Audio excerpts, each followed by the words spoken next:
मेरा वर्ग गुल पर चराग सा क्या है, वर्ग गुल पर में से संस्कृत सभी भाषाओं की जननी है, हम सभी जानते हैं। आप चाहे ग्रीक लें, लैटिन लें, कोई भी भाषा लें, उसमें कई सारे शब्द आपको मिलेंगे जो संस्कृत से ही वो ली गई भाषा है। हिंदी भी संस्कृत से ही निकली हुई भाषा है। तो ये भाषा हिंदी के रूप में कभी भी अपने अस्तित्व या पहचान के लिए कभी भी संकट में नहीं रही है। सिर्फ इस दिन को और इस पखवाड़े को मनाने का आशय केवल इतना है, जो मेरे समझ से है, कि इसमें अभी और कितना कुछ करना है। बस सवाल इतना रह जाता है। अभी आदरणीय पाठक साहब ने बताया कि विश्व में 100 देशों में हिंदी पढ़ाई जा रही है, शोध हो रहा है, ये सभी हम लोग जानते हैं। इसमें और कितने और करने की आवश्यकता है, सिर्फ इतना ही प्रश्न है और कोई प्रश्न नहीं है। हिंदी भाषा अपने अस्तित्व के लिए कोई लड़ाई नहीं लड़ रही। जहाँ तक बात दक्षिण भारत का है, तो ये आपने सही कहा कि ये केवल राजनीतिक तथ्य रह गया है, राजनीतिक एक आधार रह गया है कि अपनी राजनीति करनी है तो हिंदी का विरोध करना है। अदरवाइज हिंदी का कोई विरोध कहीं नहीं है। आपने स्वयं देखा, चाहे हिंदी फिल्म देखिए, आजकल दक्षिण भारत की हिंदी फिल्में जो चाहे वो डब की हुई हो, सुपर डुपर हिट हो रही है, हजारों करोड़ कमाई कर रही है। बाहुबली नाम सुना होगा, एपिक मूवी होगी, फिल्म होगी। वो कोई उसकी वो आवश्यकता नहीं है। हिंदी भाषा इतनी समृद्ध और मजबूत है कि वो ना अपना पहचान हो सकती है, ना वो अपने अस्तित्व के लिए संघर्ष कर सकती है। भारतेंदु हरिश्चंद्र जी समापन दिवस का कार्यक्रम का आयोजन किया गया है। हालांकि हिंदी भाषा के ज्ञान विज्ञान और प्रचार प्रसार का कोई पखवाड़ा ना तो हो सकता है, ना इसका समापन हो सकता है, इसलिए कि हिंदी भाषा हमारी आत्मा है और आत्मा का कभी भी विनष्टीकरण नहीं होता। ये हम सभी जानते हैं कि आत्मा अजर अमर है। आत्मा केवल चोला बदल लेती है। देखिए, कुछ वक्ता ने ये भी कहा कि हिंदी भाषा और ये दिवस और पखवाड़ा मनाने की क्या जरूरत है 14 सितंबर। अब देखिए, दिवस तो हम लोग कई मनाते हैं, स्वतंत्रता दिवस भी मनाते हैं, गणतंत्र दिवस भी मनाते हैं, 2 अक्टूबर भी मनाते हैं, गांधी जयंती भी मनाते हैं। इसका अभिप्राय यह नहीं है कि हम स्वतंत्रता दिवस और गणतंत्र दिवस इसलिए मनाते हैं कि हम उसको भूल न जाए। भूली हो जाती है जो हमारे अपने व्यक्तित्व या इस समाज और देश के व्यक्तित्व से अलग हो जाए। ये तो हमारे सांस, हमारे रक्त, हमारे शरीर के एक एक कोशिकाओं में जीवित है।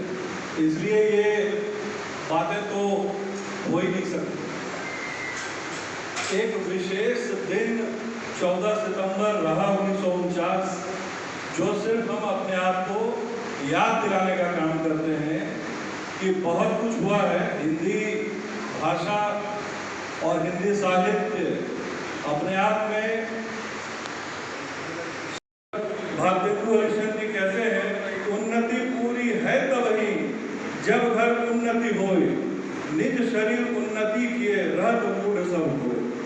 पहले अपने घर को सुदृढ़ करते हैं, मतलब हिंदी हमारी आत्मा है, उसे हम पहले मजबूत करें, बाकी सब काम अपने आप में मजबूती लिए आ जाएगा। इस कार्यक्रम में हमारे बीच जो विशिष्ट अतिथि अरविंद उपाध्याय जी हैं और श्री गणेश पाठक जी हैं, उन सबका आभार कि वो आज उपस्थित आए और इस कार्यक्रम में 4 चांद लगाए। अरविंद उपाध्याय जी ने बहुत शानदार गजल भी गाई और एक लास्ट में उन्होंने राधा और कृष्ण की जो एक बहुत अच्छी जो उन्होंने भजन सुनाया, मंत्रमुग्ध करने वाला था। इस कार्यक्रम में उपस्थित सभी हमारे प्रिय न्यायिक अधिकारीगण, अधिवक्ता साथी अधिकारीगण, पुलिसकर्मी, मीडियाकर्मी, आप सभी ने इस कार्यक्रम में अपनी सहभाग किया और इस कार्यक्रम को इतना सुंदर बनाया। आप सभी का आभार है और मैं आप सबों से यही आशा करूंगा कि हम सभी लोग हिंदी के समृद्धि के लिए जो भी संभव हो जरूर करते रहें। और उत्तर प्रदेश में हमारे यहाँ निश्चय ही राजभाषा अधिनियम है, निर्णय हिंदी भाषा। के अध्यक्ष जी, संगीतकार हमारे विशिष्ट अतिथि उपाध्याय जी, मेरे सभी आदरणीय सम्मानित न्यायिक अधिकारीगण, बार के सभी वरिष्ठ और साथी न्यायिक अधिकारीगण, हमारे इस न्यायिक प्रतिष्ठान के तृतीय व चतुर्थ श्रेणी कर्मचारीगण, आप सभी को अपना बहुमूल्य समय निकालकर बड़े धैर्य से इस गोष्ठी में उपस्थित रहने हेतु मेरी तरफ से बहुत बहुत धन्यवाद। जैसा कि हम सब विदित हो चुके हैं कि 14 सितंबर को हिंदी दिवस के शुभारंभ के बाद इस एक सप्ताह हमने पूरे जोशों और उत्साह के साथ हमने ये हिंदी में बहुत सारा काम किया और इस सप्ताह को मनाया। इन सब में आपकी भूमिका भी अविस्मरणीय रही है। इन सबके लिए भी आपको बहुत बहुत धन्यवाद। मैं इस अवसर पर हमारे नजारत के सभी साथी कर्मचारीगण, सफाई कर्मीगण, हमारे सुरक्षा व्यवस्था में लगे लोग, जिन लोगों ने भी इसके प्रबंधन और व्यवस्था में योगदान दिया, आप सभी को बहुत बहुत धन्यवाद। कार्यक्रम के संचालक श्री ओझा जी, अशोक कुमार ओझा जी को भी बहुत बहुत धन्यवाद संयोजन और संचालन के लिए। पुनः इस न्यायिक परिवार बलिया की तरफ से मैं हिंदी अधिकारी माननीय जनपद न्यायाधीश महोदय द्वारा नामित होते हुए आज इस गोष्ठी के सफलतापूर्वक समापन पर और आयोजन पर आप सभी को बहुत बहुत धन्यवाद देता हूँ। जलपान के लिए आप सब और संस्कृत से पैदा होने के बाद हिंदी का उद्धार हुआ है और हिंदी के उद्धार में आप देखें, गौर करेंगे, हिंदी ऐसी व्यवस्था है, व्यवस्था रखा है कि अपने में सबको समाहित कर लेता है। हिंदी है, उर्दू है, अंग्रेजी है, फारसी है, सबको समाहित कर देता है और समाहित करता है उसी तरीके से जिस तरीके से नदी नाले का अस्तित्व नहीं समाप्त हो जाता है कि समुद्र में गिर जाता है। हम कोई दावा जो सुनते हैं उसमें संभावना इस बात की है कि उर्दू भी है, फारसी भी है, अंग्रेजी भी है, हिंदी भी है, लेकिन इतनी समृद्ध भाषा हमारी हिंदी है उसका कोई बेजोड़ नहीं। इसके लिए 14 सितंबर 1949 को इसका अनुकरण किया गया और संविधान के अनुच्छेद 351 में इसके प्रचार प्रसार के लिए व्यवस्था की गई। अफसोस इस बात का होता है कि हम जो है इसका प्रचार प्रसार जो है समय से नहीं कर पाते। हम लिखते हैं, दावा दाखिल करते हैं, लेकिन अपना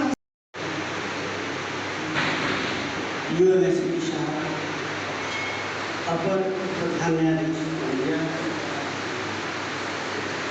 विश्व पर्यावरण डॉक्टर गणेश पटेल एवं बार के अध्यक्ष यहाँ बैठे हुए हम समस्त न्यायिक अधिकारी, कर्मचारी बंधु, पत्रकार, सहायता, सुरक्षा कर्मी,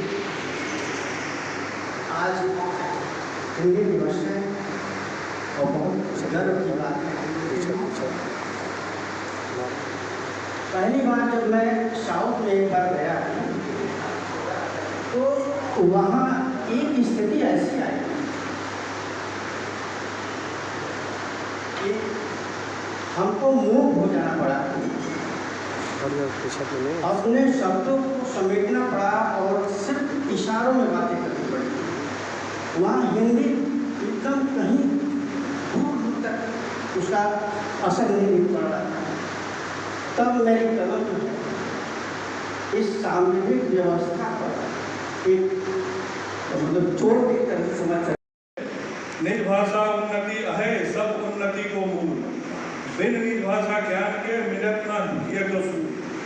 आगे एक और उन्होंने कहा है, अंग्रेजी पढ़ के यद्यपि सब गुण होत प्रवीण, पहली भाषा ज्ञान बिन रहत हित के ही।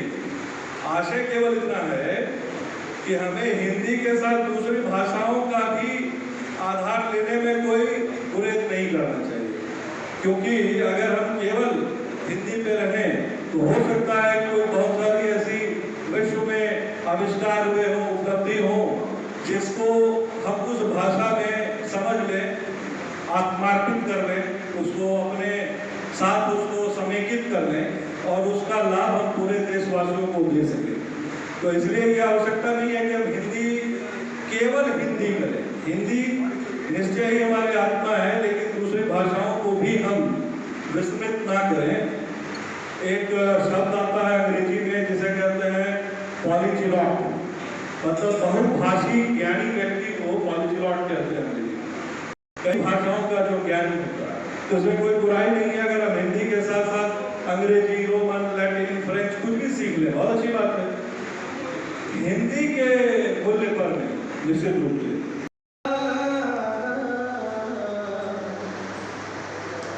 दोनों ने श्याम को चाहा,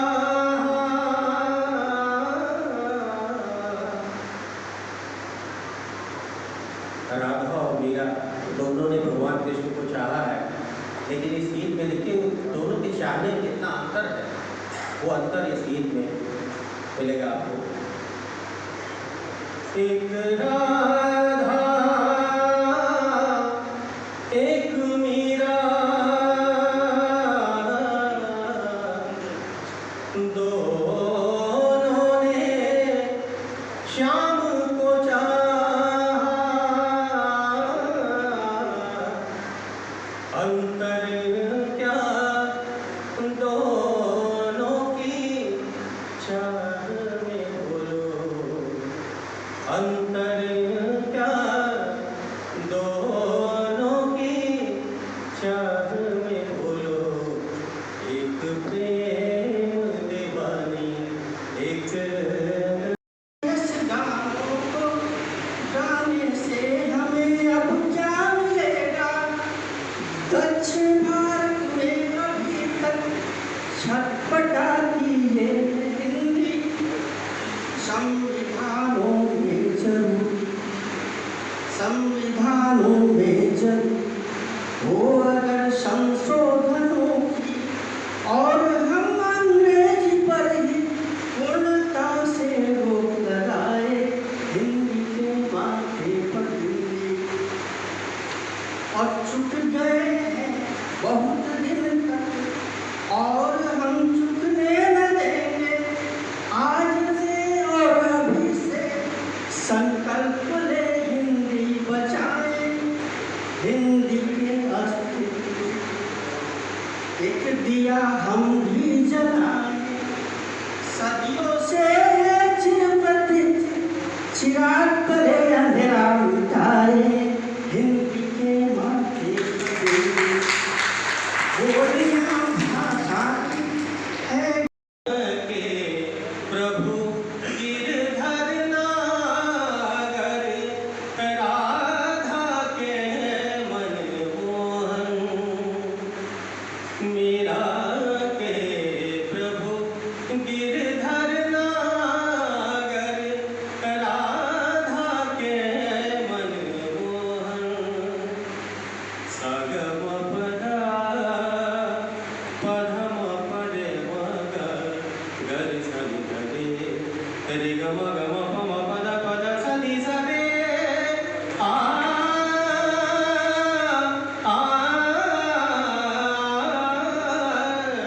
मीरा के प्रभु गिरधर नागर, राधा के मन मोहन, राधा नित श्रृंगार करे और मीरा बन गई जोगन। एक ऐसी भाषा है कि अगर खिचड़ी में न बने तो समझ में नहीं आए। हम सभी हिंदी भाषी हैं, लेकिन अगर पूछ दिया जाए कि रेल को क्या कहते हैं, कार को क्या कहते हैं, तो हिंदी एक ऐसी गंगा है, हिंदी ऐसी गंगा है जिसमें सारी भाषाएं आपके समाहित हैं। और उर्दू जो है अभी गुलाम अली साहब अंतर्राष्ट्रीय कलाकार जब गाते हैं कि वो जो हम में तुम में करार, अगर कहें कि वो जो हम में तुम में अनुबंध होगा तो शायद पढ़े लिखे लोग समझ सकते हैं कि अनुबंध क्या है, कॉन्ट्रैक्ट क्या है। लेकिन करार को देने पर एक घास छीनने वाली मजदूरन भी समझ जाता है। तो हिंदी सभी भाषाओं को अपने आप में समेटे हुए है और सभी भाषाओं का मिश्रण और यह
सभा में उपस्थित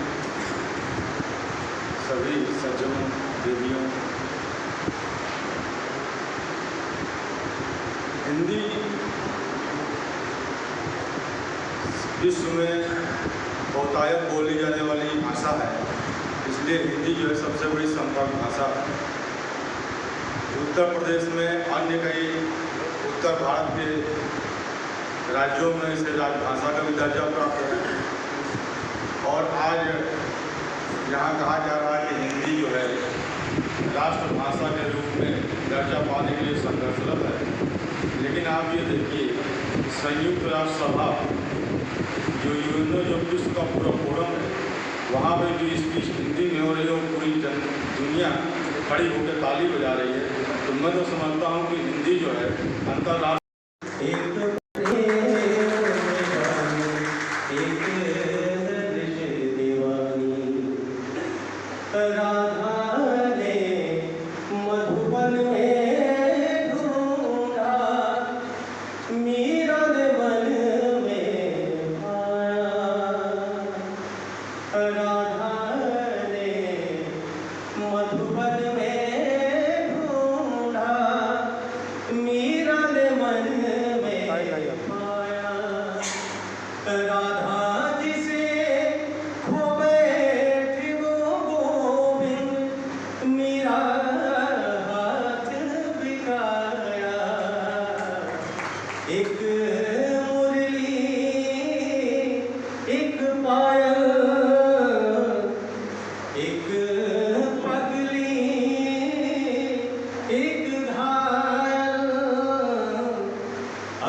एक राधा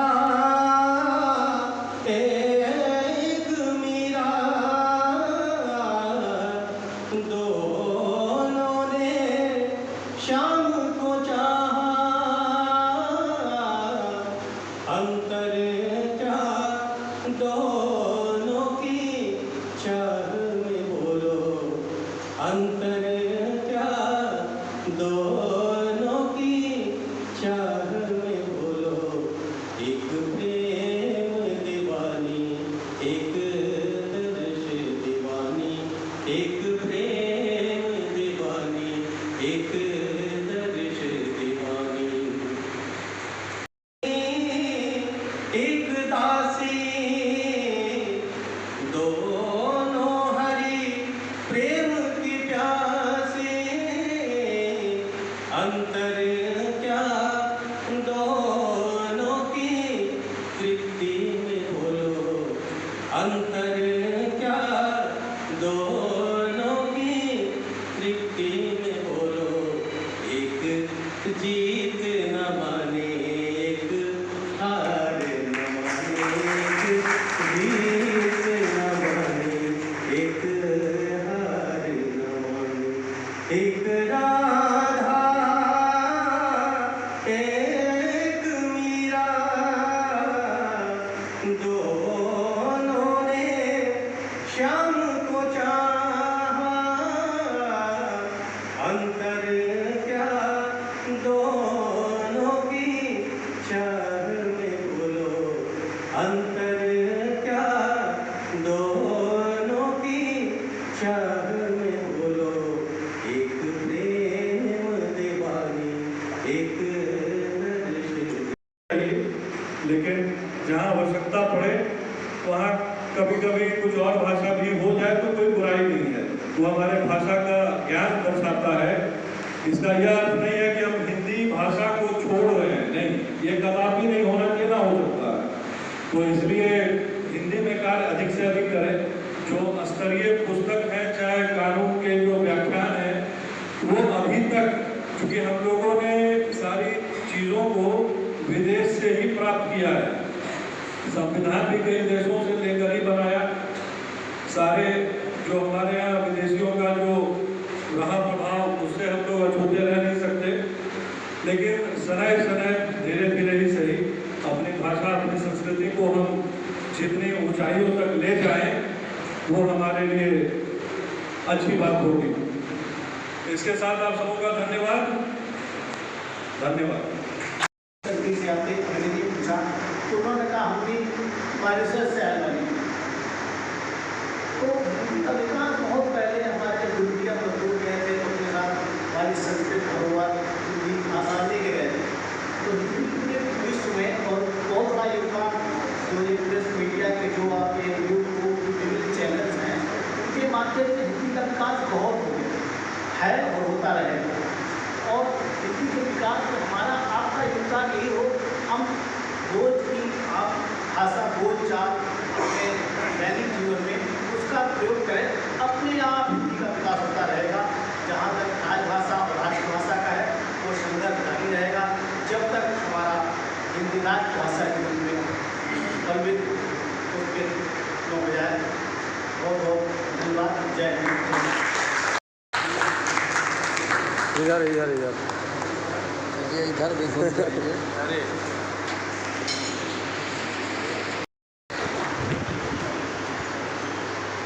मित्रों, अरे आप वाला भी उच्चता और वरिष्ठता स्वयं में गौरवान्वित होती है, क्या सही है?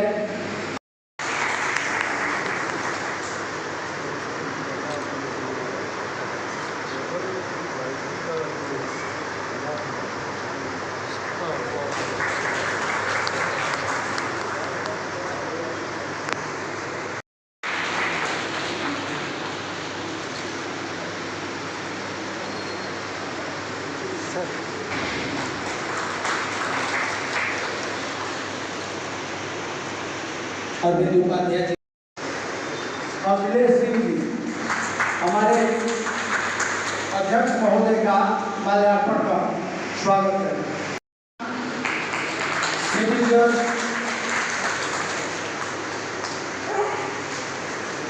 जानकी शुक्ला जी सर,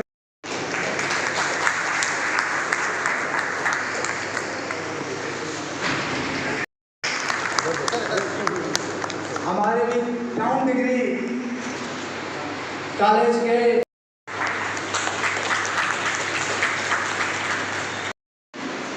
आपके लिए और आपको सुनने के लिए हम लोग बैठे हैं, इसलिए अपना योगदान करें। ओझा जी आभार करता हूँ। कुछ कहे बिना रहा नहीं जाता है, बहुत सारी बातें आई। हमारे मोटर जिले टीचर साहब कहे कि ड्राफ्टिंग जो है आप लोग खुद जो है कोई बोझ कोशिश करें।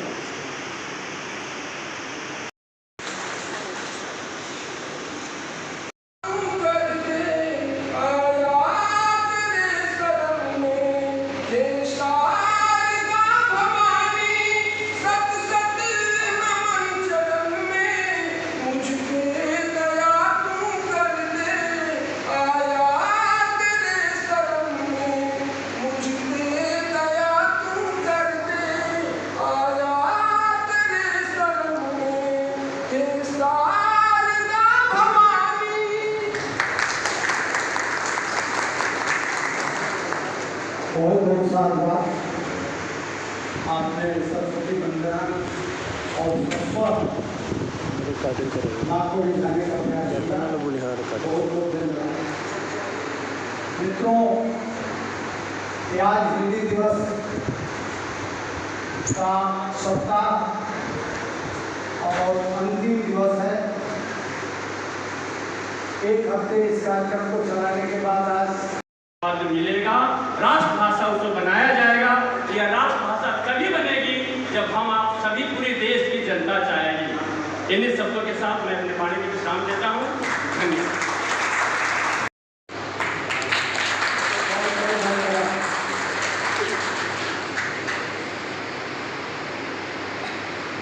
इसके साथ साथ हिंदी का सफर शुरू हुआ और 1949 से इसको आगे बढ़ाने, इसको रिकॉग्नाइज करने, स्वीकार करने और एडाप्ट करने की जो परंपरा शुरू हुई वो 1953 में 14 सितंबर से हुई। इसी अनुक्रम में हम यहाँ बैठ करके बनाते हैं, लेकिन अपने चूँकि हम हिंदी भाषी हैं और पूरे